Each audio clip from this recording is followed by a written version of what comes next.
नमस्कार। ज्योतिष सीखने की एक और वीडियो में आपका स्वागत है। आज का जो विषय है वो है लगन, लग्नेश, सूर्य और चंद्रमा। जी हाँ, ये चार ऐसे मुख्य आधार हैं ज्योतिष में जन्म कुंडली देखने के लिए, और खासकर कहें तो जन्म कुंडली की मजबूती के लिए।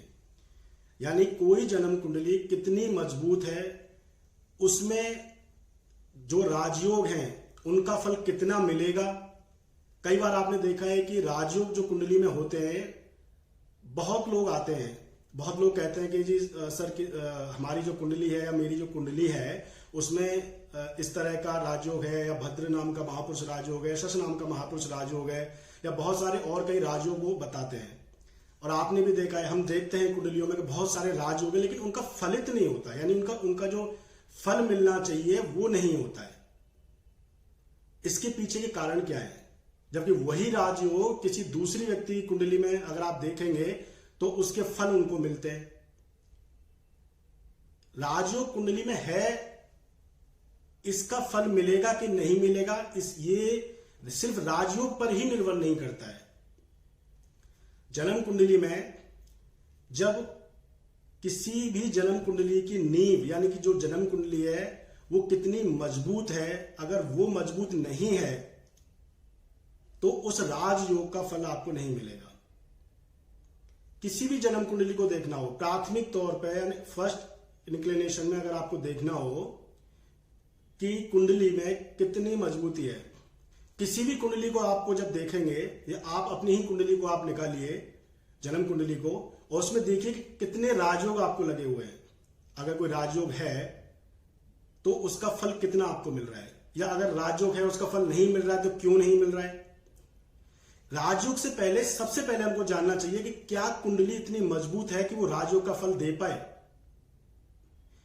दर्शकों, किसी भी कुंडली को जानने के लिए, यानी किसकी मजबूती कितनी है, लगन, लग्नेश, सूर्य और चंद्रमा, ये चार महत्वपूर्ण आधार हैं कुंडली के।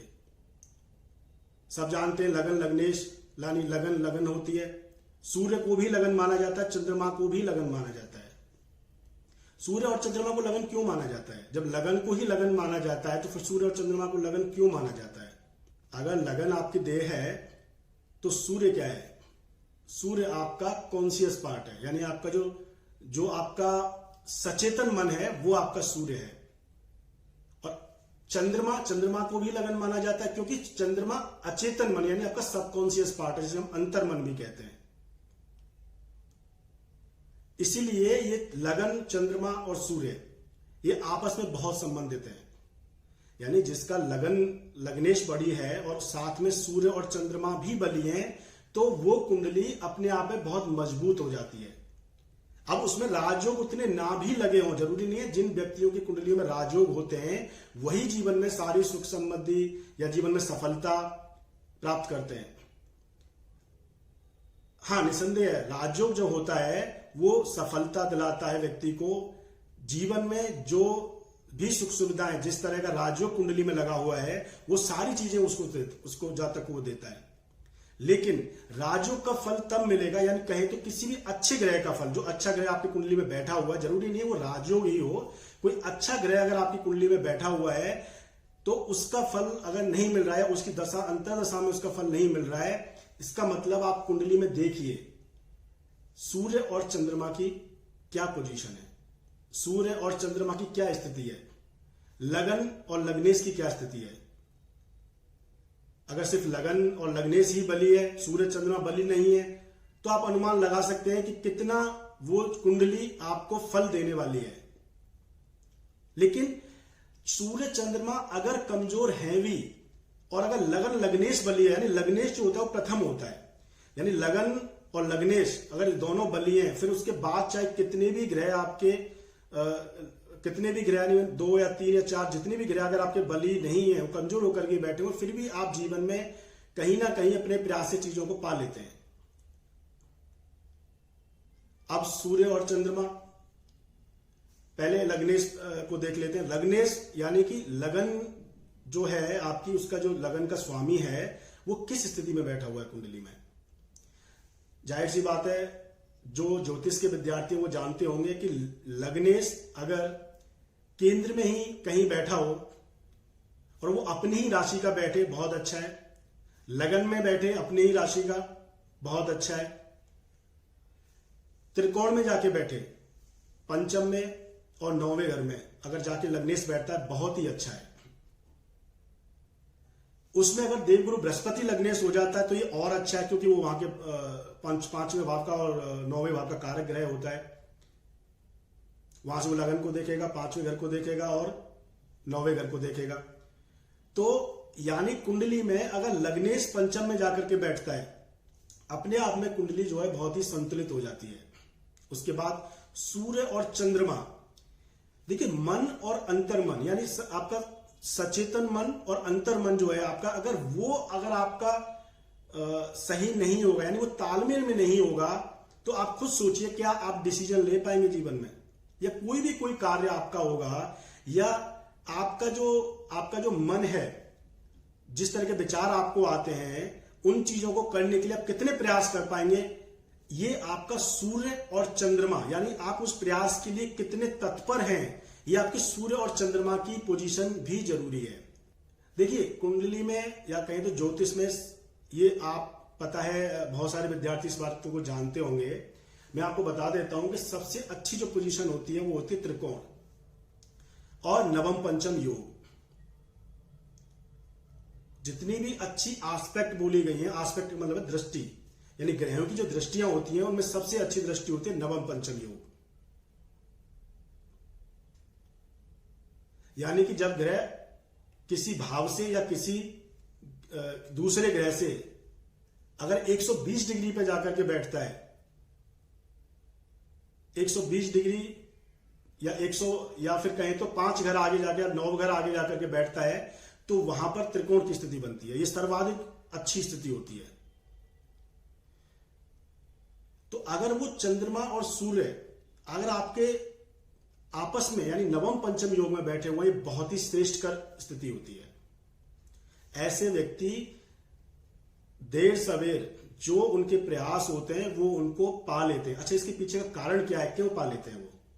बहुत सारे लोग हैं वो प्रयास करते नहीं कर पाते, या वो सोचते नहीं कर पाते, या वो कहें तो डिसीजंस नहीं ले पाते। इसके पीछे का कारण क्या है?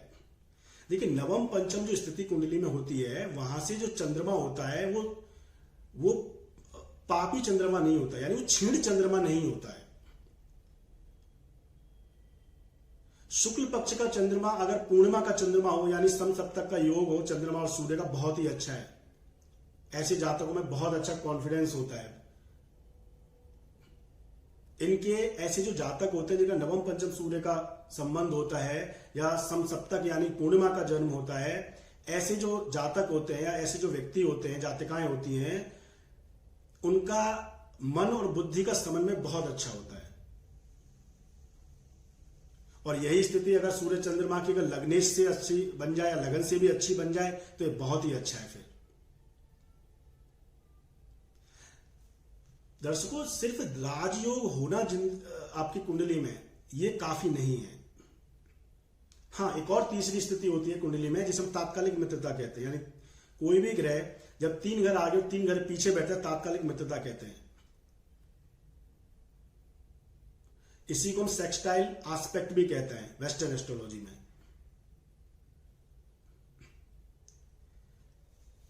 दर्शकों,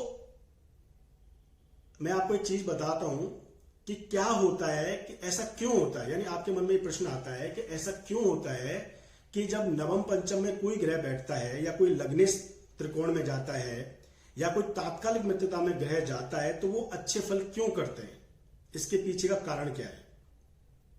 सिर्फ जो मैंने अभी आपको बताया कि वहां से जो अच्छी जो दृष्टियां बताई गई हैं ज्योतिष में दृष्टियां बताई गई हैं, लेकिन इसके पीछे का कारण क्या है, ऐसा क्यों होता है?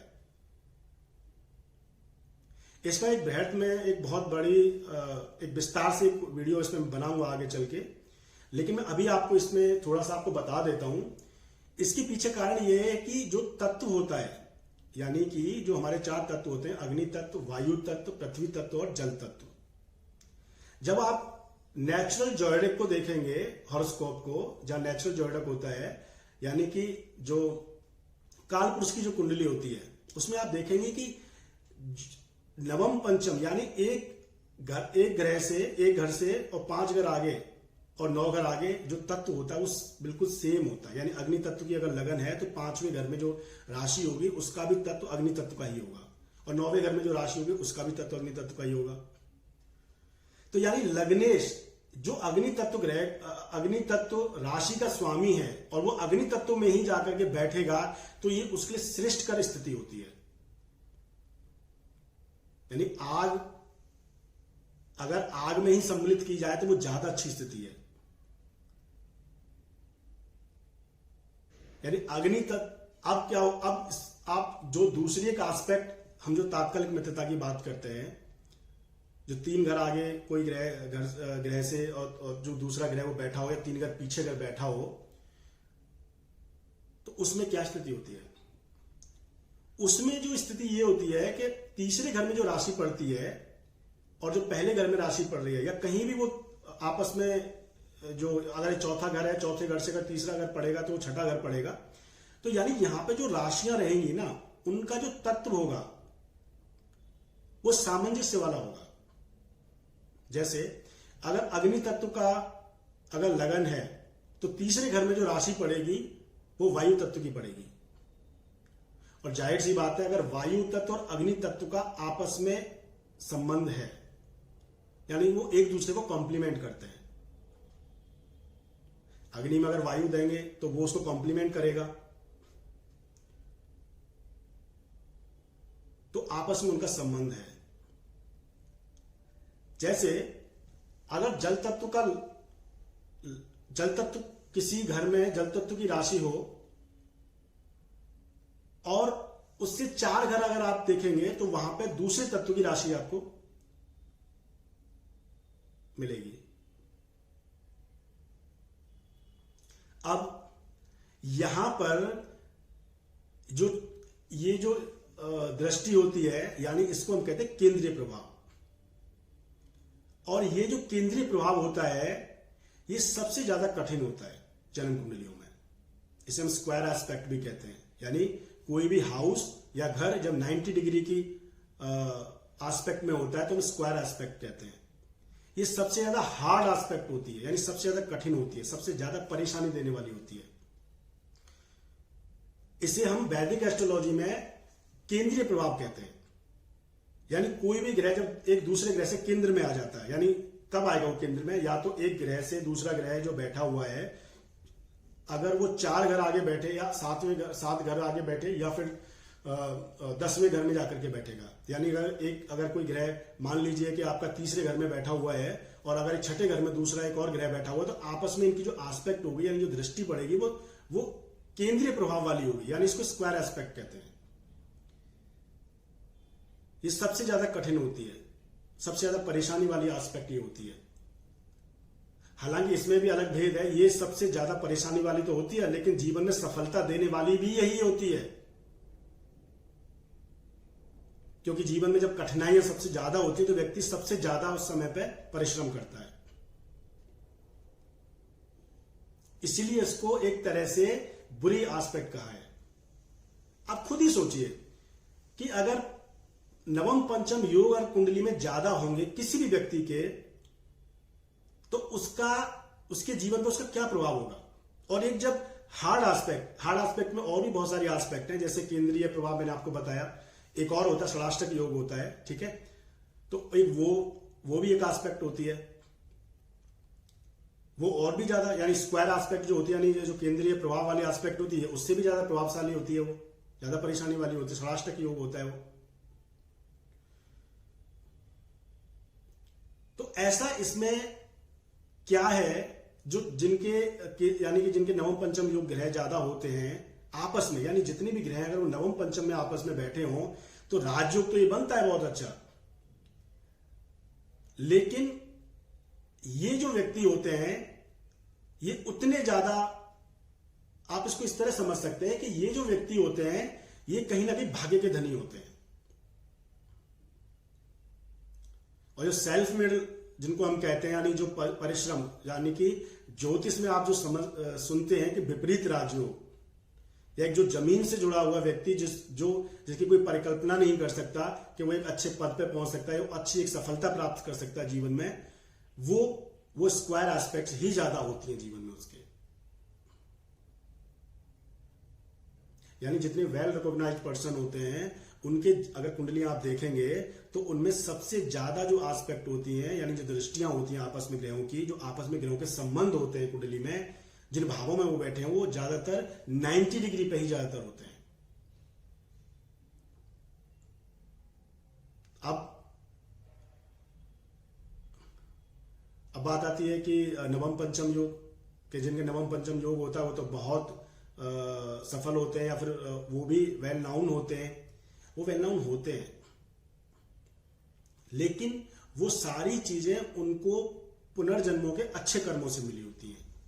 यानी किसी एक अच्छे घर में संतान का जन्म ले लेना, यानी कि उसके घर में उसके कुंडली में निसंदेह ही अच्छी ग्रह दृष्टियां होंगी। यानी कि आप कह सकते हैं कि उसकी कुंडली जो होगी उसमें ज्यादातर नवम पंचम योग, जिसे हम ट्राइन एस्पेक्ट भी कहते हैं वेस्टर्न एस्ट्रोलॉजी में, वो एक एस्पेक्ट बन रही होगी, या फिर एक तात्कालिक मित्रता वाली एस्पेक्ट बन रही होगी। सबसे ज्यादा यही होता है, क्योंकि अगर हार्ड एस्पेक्ट ज्यादा होंगी तो हार्ड एस्पेक्ट का क्या मतलब है, यानी कठिन जो दृष्टियां होती हैं उनका क्या मतलब है? उनका मतलब यही है कि परिश्रम। लेकिन जब एक व्यक्ति इतने अच्छे कुल में अच्छे घर में वो जन्म लिया, बहुत सारे आप देख सकते हैं उदाहरण, तो वहां पे क्या होता है, जब यानी कि जब नवम पंचम योग होता है तो इजीनेस रहती है लाइफ में। यानी उस व्यक्ति को जीवन में चीजें बहुत आसानी से मिलती हैं।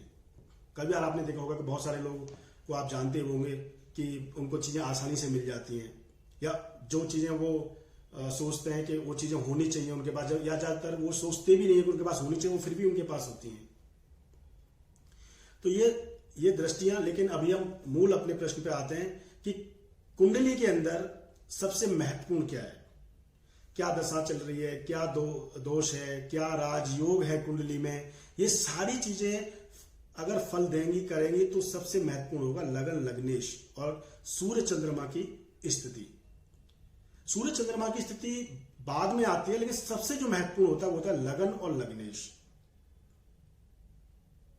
यानी आप कभी भी देखिएगा कितनी कुंडली, अगर ज्योतिष के आप विद्यार्थी अगर आप कुंडली देखते हैं, अपनी कुंडली आप खोल के देखिएगा, अगर उसमें सूर्य चंद्रमा की स्थिति अच्छी नहीं है, यानी सूर्य चंद्रमा की स्थिति यानी कि आपस में अगर वो केंद्रीय प्रभाव में बैठे हैं, यानी सूर्य से 4 घर आगे अगर चंद्रमा बैठा है, या फिर 10 घर आगे अगर चंद्रमा बैठा हुआ है, तो ये स्थिति में परेशानी, यानी आपका मन और अंतर्मन दोनों में ही समानता नहीं होती है। ऐसे जो लोग होते हैं ज्यादातर कंक्लूजन पे ही नहीं पहुंच पाते हैं, क्योंकि मन और बुद्धि का कोई सामंजस्य ही नहीं है। क्योंकि जिस तत्व की राशि में सूर्य बैठा है उससे विपरीत राशि में चंद्रमा बैठा हुआ है, विपरीत तत्व की राशि में। कोई भी ग्रह जिस तत्व में बैठा है वो तत्व के हिसाब से ही अपना फल करता है। इसीलिए जब कोई दो ग्रह आपस में एक ही तत्व में जाकर के बैठते हैं, इसीलिए वो अच्छा फल करते हैं नवम पंचम योग में। तो किसी भी कुंडली को देख रहे हैं और उसमें राजयोग के फल आपको देख रहे हैं कि नहीं मिल रहे हैं अच्छे, या जो एक कुंडली में अच्छी स्थितियां बन रही हैं कुंडली वो आपको नहीं मिल रही हैं, उसमें उसकी इस तरह की स्थितियां हैं, तो उस तरह की स्थिति में आपको सबसे पहले देख लेना चाहिए लगन, लग्नेश। कितने भी अच्छे राजयोग कुंडली में लगे हैं, लग्नेश ही अगर 12 में जाके बैठा हुआ है तो क्या वो फल देगा? अगर लग्नेश 6ठे घर में बैठा हुआ है, 8वें घर में बैठा हुआ है, तो क्या वो उतने अच्छे रिजल्ट देगा जो उसको देने चाहिए? क्योंकि लग्नेश प्रथम सबसे महत्वपूर्ण ग्रह होता है, यानी कुंडली का आधार होता है वो। अगर कुंडली में अच्छा नहीं है तो फिर जितने भी ग्रह हैं चाहे वो अच्छी पोजीशन में बैठे होंगे तो वो भी उतना अच्छा रिजल्ट आपको नहीं कर पाएंगे, या किसी भी जातक को नहीं कर पाएंगे। इसके अलावा हाँ, अगर कुंडली में जो ग्रह है, अगर वो लग्नेश अगर शुक्र है, यहां पर एक मतभेद है, अपवाद है, मतभेद मत कहिए इसको, अपवाद है ये, क्योंकि इसमें कोई मतभेद नहीं है। तो अगर वो शुक्र है अगर वो 12वें घर में जाके बैठा हुआ है तो वो उतना बुरा रिजल्ट नहीं करेगा आप किसी भी जातक के लिए जितना कि एक नेचुरल किसी और लग्नेश को करना चाहिए। यानी कोई शनि ग्रह हो जाए, बुध हो जाए, शुक्र हो जाए, गुरु हो जाए, जितना अच्छे रिजल्ट वो 12वें घर में नहीं करेंगे लग्नेश होकर के। लेकिन शुक्र अगर लग्नेश होकर के 12वें घर में बैठता है तो कहीं ना कहीं उतने बुरे रिजल्ट नहीं करेगा जितने कि दूसरे ग्रह करेंगे। हाँ, और अगर शुक्र अगर अपने ही राशि का बैठे और या फिर उच्च का होकर के बैठ जाए, यानी मीन राशि में बैठ जाए, या फिर अपने ही साइन का बैठे, टॉरस का बैठे, लिब्रा का बैठे, बहुत अच्छे रिजल्ट करेगा। थोड़ी सी परेशानी जीवन में गाय वगाए आएगी लेकिन वो चीजें निकल जाएंगी, क्योंकि शुक्र जो है 12वें का कारक ग्रह होता है। एक शुक्र ही एकमात्र ऐसा ग्रह होता है कुंडली में जो आपको 12वें घर में अच्छे रिजल्ट करता है। अब शुक्र 12वें घर में ही 12वें घर में अच्छा रिजल्ट करता है और बाकी के ग्रह क्यों नहीं करते, इसके पीछे का कारण क्या है, इसका भी एक बहुत बड़ा रहस्य है। अगर आप जानते हैं आप कमेंट सेक्शन में जरूर बताइए इसके पीछे का कारण क्या है कि 12वें का शुक्र अच्छा रिजल्ट क्यों करता है। तो दर्शकों, ये था कुंडली के 4 मुख्य आधार, लगन, लग्नेश, सूर्य और चंद्रमा। सूर्य, देखिए सूर्य और चंद्रमा की स्थिति कुंडली में इसलिए भी ज्यादा जरूरी है क्योंकि सूर्य जो है वो तेज है, वो हमारी आत्मा है, जो हमारा आत्मविश्वास है वो ही सूर्य है। और अगर हमारा आत्मविश्वास कमजोर होगा, यानी कि हम सचेतन जो मन है हमारा, यानी जो हमारी जो जागृत अवस्था है वो हमारा सचेतन मन है, अगर वो हमारे अंतर्मन यानी जो सूक्ष्म मन है अगर उसके साथ उसका तालमेल नहीं होगा तो आप समझिए उस व्यक्ति के जो विचार आए क्या वो उनको एग्जीक्यूट कर पाएगा। तो आप अपनी कुंडली खोलिए, अपनी कुंडली में देखिए कि आपके सूर्य चंद्रमा कहां बैठे हैं, कैसी स्थिति में है वो, लगन लग्नेश की क्या स्थिति है कुंडली में।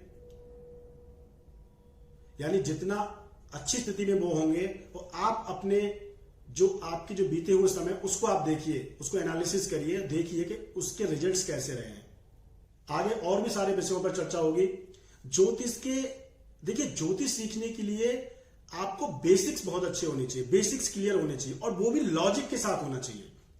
सिर्फ ये नहीं कि षडाष्टक योग है, षडाष्टक योग है और षडाष्टक योग लिखा है कि अच्छा नहीं होता। अच्छा नहीं होता, क्यों नहीं होता, उसके पीछे का रीजन क्या है। जब आप अपने उसके पीछे का रीजन आप जान जाएंगे, ज्योतिष आपके लिए सरल हो जाएगी। और आपके बेसिक्स अगर अच्छे हो जाएंगे तो इसमें ज्योतिष में अभी बहुत कुछ है। इन जो हमारे ग्रह हैं इनसे भी बहुत परे और भी ग्रह हैं, अभी और भी बहुत सारी चीजें, मून का प्रोग्रेशन, सोलर आर्क, ये बहुत ही आगे की और एडवांस एस्ट्रोलॉजी की चीजें हैं। जब सारी चीजें बेसिक्स क्लियर होंगी और इतनी सारी चीजों की जब अच्छे से नॉलेज होगी, उसके बाद जो ज्योतिष का असली जो रूप होता है वो होता है आध्यात्मिक ज्योतिष। क्योंकि ज्योतिष जो विषय है वो पूरा आपके जो विचार हैं, आपका जो मन है उसी पर ही संबंधित है और है भी। हमारी दशाएं जो हैं चंद्रमा से शुरू होती हैं, किसी और ग्रह से क्यों नहीं शुरू होती हैं, बताइए कमेंट करके। अगर हमारे साइकोलॉजी यानी हमारा जो मन है इससे संबंधित अगर ना होती दशाएं तो चंद्रमा से क्यों शुरू होती। दूसरा, आपका जो अंतर मन होता है, वो जो चित्त होता है उसमें पिछले जन्म की जो आप संचित करके लाए हुए जो सोच है, जो कर्म है, वो आपके संचित होते हैं अंतर मन में। इसीलिए आपका एक जो पार्ट खत्म होकर दूसरा जो पार्ट जर्नी शुरू होती है आपकी लाइफ की, इस इनकारनेशन की, इस जन्म की, वो आपके अंतर मन से ही शुरू होती है, जो आपके चित्त में समाहित होती है। और जो अंतर मन का जो ग्रह है वो है चंद्रमा। इसीलिए बहुत सारी चीजें ज्योतिष में हैं, बाकी हैं। आज के लिए बस इतना ही, मिलते हैं अगली वीडियो में, तब तक के लिए नमस्कार।